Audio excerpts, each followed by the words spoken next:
Highlightnya atau garis besarnya adalah yang paling penting, tank system sekali lagi tidak menjamin ikan kita pasti 100% sehat.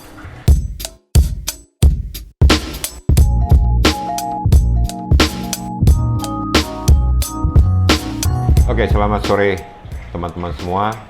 Kita bertemu lagi di channel RGB Fish Farm. Ada beberapa pertanyaan yang sudah masuk ke dalam inbox maupun komen di channel kami, dan beberapa membahas mengenai bagaimana cara untuk membesarkan atau merawat burayak. Termasuk di dalamnya suatu pertanyaan yang berulang kali ditanyakan adalah berapa ukuran tank yang baik dan benar. Saya perlu tekankan di sini, seperti saya pernah bicara di konten sebelumnya, memelihara ikan gapi tidak harus menggunakan tank. Teman-teman bisa menggunakan styrofoam, bisa menggunakan ember mungkin, bisa menggunakan juga wadah bekas, apapun juga. Tidak harus menggunakan tank, apalagi tidak harus menggunakan tank sistem seperti yang kami pergunakan. Highlightnya atau garis besarnya adalah yang paling penting, tank sistem sekali lagi tidak menjamin ikan kita pasti 100% sehat.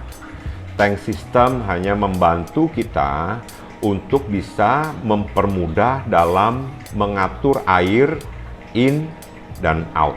Yang tentu kita berharap dengan adanya keteraturan dalam in dan out-nya air akan membuat kualitas air di dalam tank lebih sehat. Itulah kegunaan daripada tank system. Menyambung pertanyaan, berapa ukuran tank atau ukuran akuarium yang baik untuk memelihara gapi? Saya mau mengajak teman-teman semua untuk mencoba untuk menghitung. Sebagian besar atau secara umum orang bilang piara gapi di ukuran tank 50 x 30 x 30. Tidak salah dengan ukuran itu, tetapi yang menjadi salah ketika itu dijadikan sebuah acuan atau ketentuan yang mendasar bahwa kalau mau piara gapi ukurannya akuarium seperti itu. Tidak.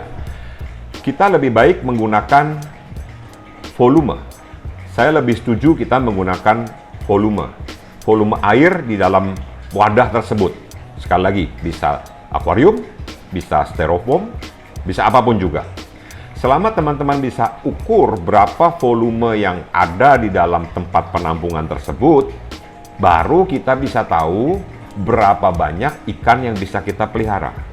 Di farm ini, di RGB Fish Farm, kita menggunakan suatu metode yang sekali lagi ini bukan rumus baku. Ini adalah sesuatu yang kita terapkan di sini. Saya menggunakan 1, 2, 3, 4 sebagai formula. Apa itu 1, 2, 3, 4? Begini, jika kita ambil contoh adalah akuarium yang ada di tempat kami, yaitu 50 kali 25 dengan ketinggian air 25.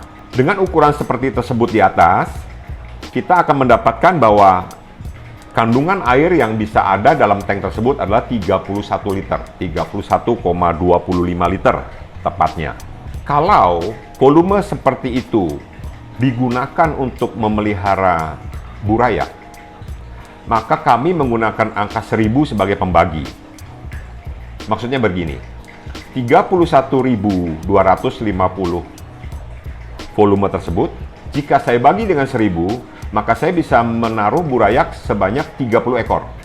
Tetapi ketika burayak tersebut bertumbuh, memasuki usia 1 bulan, maka angka pembaginya akan berubah menjadi 2000 karena dia semakin besar.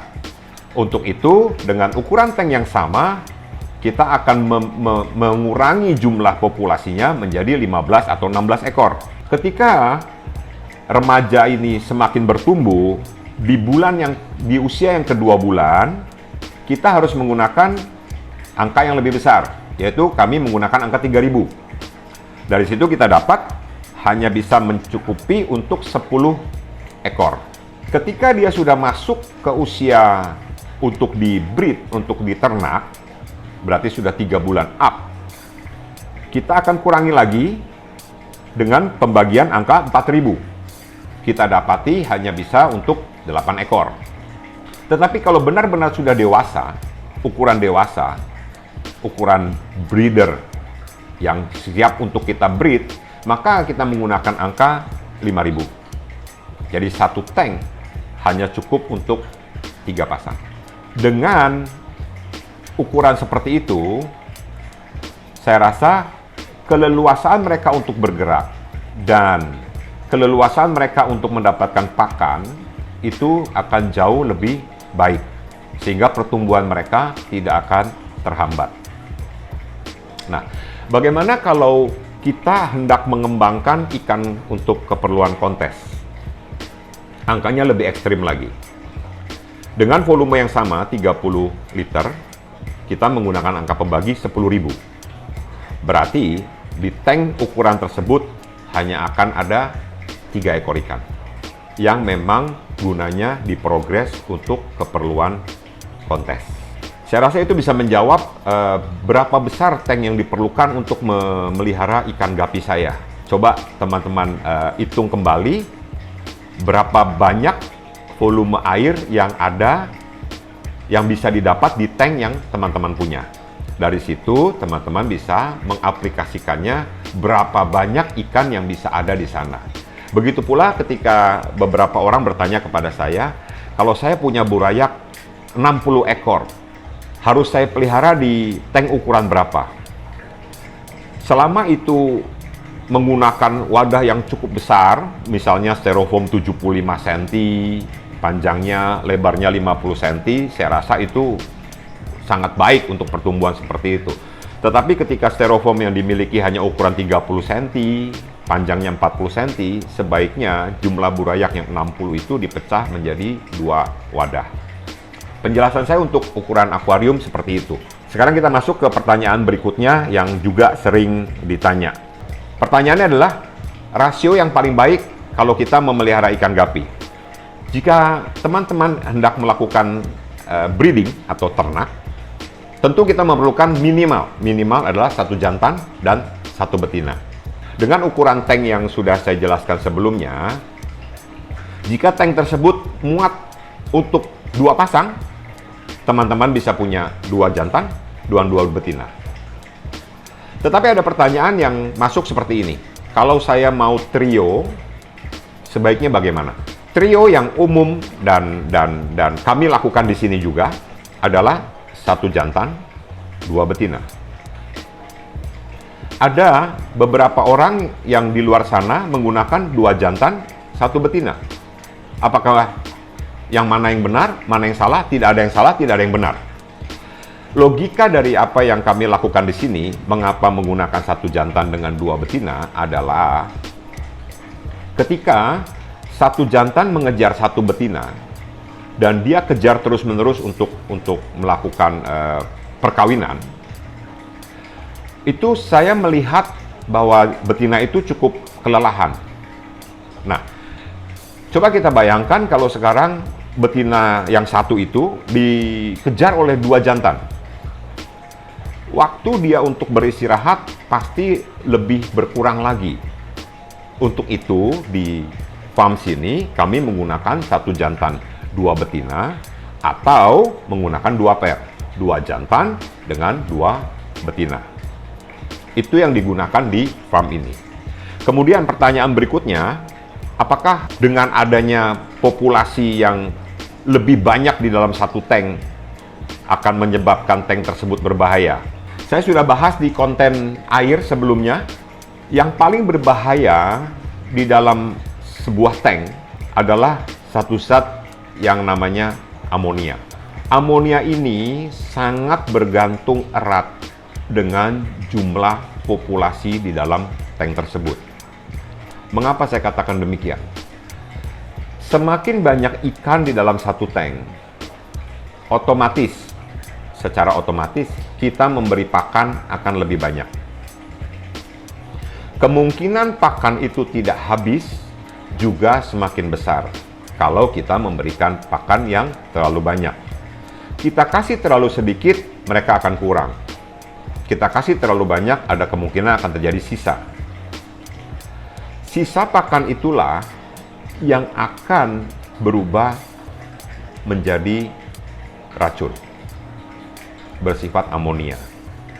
Oke, sekarang mari kita katakan kita memberi pakan secara baik dan benar. Semua pakan tidak ada tersisa. Tetapi semakin banyak ikan di dalam sebuah tank, otomatis kotoran ikan pun akan jauh lebih banyak. Kotoran ikan inilah salah satu juga yang akan menyebabkan level amonia naik. Ini menyambung dengan beberapa pertanyaan juga yang masih juga sampai sekarang masuk ke dalam inbox saya atau WhatsApp saya, mengatakan seperti ini, ikan saya tiba-tiba mati. Saya sudah bahas di konten sebelumnya bahwa ikan mati pasti ada sebabnya. Yang paling berbahaya adalah ketika terjadi ledakan amonia di dalam tank kita dan kita tidak tahu. Karena amonia tidak kasat mata. Kita tidak bisa lihat dengan mata kita dan amonia bisa membunuh ikan hanya dalam waktu 1 malam. Jika kadar amonia itu betul-betul sudah naik dan ikan sudah tidak bisa lagi mentolerir kadar amonia seperti itu, racun itu akan masuk dan hanya butuh waktu beberapa jam yang bisa menyebabkan ikan tersebut mati. Untuk itu, saya akan masuk dengan sebuah tips yang mungkin bisa membantu untuk menjaga kadar zat-zat yang tidak berguna di dalam akuarium. Tank sistem yang ada di sini tidak membuat kami tidak melakukan penggantian air. Penggantian air itu mutlak harus dilakukan. Kenapa? 1, dengan mengurangi air yang ada di dalam sebuah akuarium dan menambahkan air baru, tentu akan terjadi pergantian atau penambahan mineral-mineral baru dan pengurangan racun-racun yang kemungkinan ada di dalam tank.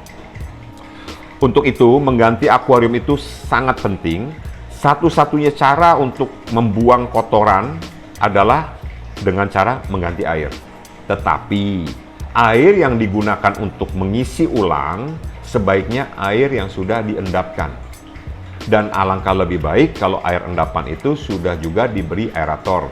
Sehingga kadar oksigen di dalam air, kadar oksigen terlarut di dalam air tersebut cukup dan membuat ikan ketika masuk air baru tidak menjadi stres.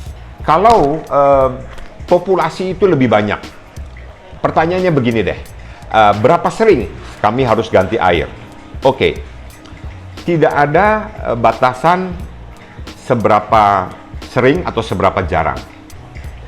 Kata kuncinya adalah semakin sering kita mengganti air, semakin sering juga ikan itu harus beradaptasi dengan air baru. Kita sudah pelajari, adaptasi itu membuat ikan kurang nyaman, akan menimbulkan stress level. Yang di sini kami akali dengan cara sistem tetes, supaya tidak terlalu terasa pergantian air. Tetapi tetes bukan satu-satunya jalan untuk menambah air. Bisa dilakukan secara manual. Seberapa sering? Seberapa banyak ikan yang ada di dalam akuarium. Semakin banyak ikan yang ada di dalam akuarium, semakin sering kita harus mengganti air. Karena itu tadi, kotorannya akan jauh lebih banyak. Dan kemungkinan kadar amonia naik juga semakin tinggi. Kalau misalnya pertanyaannya kemudian dikembangkan, seminggu 1 kali kah? Saya rasa seminggu 1 kali adalah angka yang wajar untuk kita melakukan penggantian air. Tetapi sekali lagi, tolong diperhatikan di kondisi akuarium teman-teman sekalian. Jika diperlukan seminggu 2 kali, kita harus lakukan seminggu 2 kali. Air bening belum tentu sehat. Tetapi tank yang mengandung lumut belum tentu itu airnya beracun. Jadi jangan menggunakan visual mata kita untuk melihat bening atau tidaknya. Tetapi air yang sehat bisa dilihat dari kualitas ikannya, cara mereka berenang, nafsu makan mereka, kelincahan mereka. Menyambung kepada pertanyaan tentang air, ada satu pertanyaan yang menarik, pakai filter, perlu atau enggak sih? Saya harus jawab, ini tergantung. Bisa tanpa filter. Itu yang kami lakukan di tank pembesaran burayak yang ada di kami, itu tidak menggunakan filter. Tetapi, tidak menggunakan filter akan menyebabkan kita harus mengganti air secara lebih rutin. Kenapa? Yaitu tadi, kotoran ikannya tidak kemana-mana. Tidak ada yang membantu menyaring kotoran ikan. Terjadi penumpukan kotoran ikan akan menyebabkan kadar amonia naik. Jadi kalau pertanyaannya perlukah filter? Perlu. Tetapi apakah harus? Tidak. Bisa diakali dengan cara mengganti air secara rutin. Kemudian kalau di tank pembesaran kami, bisa dilihat kita menggunakan tanaman, yaitu Amazon Frogpit. Apa guna dari tanaman ini? Satu, karena kita peliharanya di semi outdoor, bisa untuk berlindung anakan ikan gapi. Kedua, tanaman ini membantu, sekali lagi hanya membantu, menguraikan sebagian racun yang kemungkinan ada di dalam kandungan air. Tidak bisa membuang semua racun, tapi membantu untuk menguraikan amonia menjadi nitrat dan menjadi nitrit. Kemudian kalau misalnya pertanyaannya adalah menggunakan aerator, boleh atau tidak? Boleh. Tetapi garis bawahnya adalah aerator dengan menggunakan batu aerator itu bukan filter. Dia hanya memberikan gelembung-gelembung air untuk tujuannya meningkatkan kadar oksigen. Tetapi sekali lagi, itu bukan filter. Tidak terjadi penyaringan kotoran atau tidak terjadi penyaringan air di akuarium tersebut. Jadi, daripada menggunakan hanya sekedar aerator dengan batu aerator saja, minimal kita bisa menggunakan sponge atau lebih dikenal di pasaran dengan nama biofoam. Itu membantu untuk menjadi filter, atau yang lebih umum lagi orang akan menggunakan semi undergravel filter seperti yang kami gunakan di farm ini. Dengan adanya filter itu akan membantu kita untuk menyaring kotoran. Tetapi sekali lagi, di dalam filter ini sendiri akan terjadi penumpukan kotoran. Penting bagi kita untuk mencuci isi filter ini, baik itu sponge ataupun yang menggunakan batu-batuan atau menggunakan pasir malang atau apapun di dalam wadah semi undergravel kita ini, wajib kita cuci secara rutin.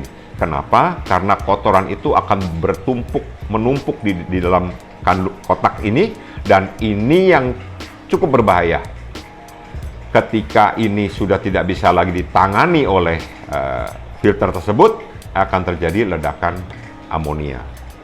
Inilah yang sangat berbahaya, seolah-olah akuarium kita kelihatan bening, tetapi air yang keluar dari filter sudah mengandung racun. Oke, saya rasa beberapa tips yang diberikan kali ini sangat berhubungan dengan pertanyaan-pertanyaan yang masuk ke dalam inbox kami atau WhatsApp kami. Mudah-mudahan bisa menjawab sebagian dari pertanyaan teman-teman semua. Seperti biasa, kami menunggu komen atau masukan atau apalagi nih yang kita mau bahas di konten-konten berikut.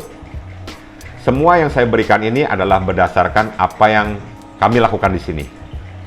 Kami tidak bilang ini pasti benar, tetapi ini yang kami lakukan di sini, dan di sini cara-cara tersebut berjalan dengan baik. Kalau kira-kira ada yang perlu penjelasan lebih lanjut, silahkan tinggalkan komen di bawah untuk kita bisa bahas lagi bersama-sama. Saya rasa cukup sekian. Terima kasih. Salam RGB.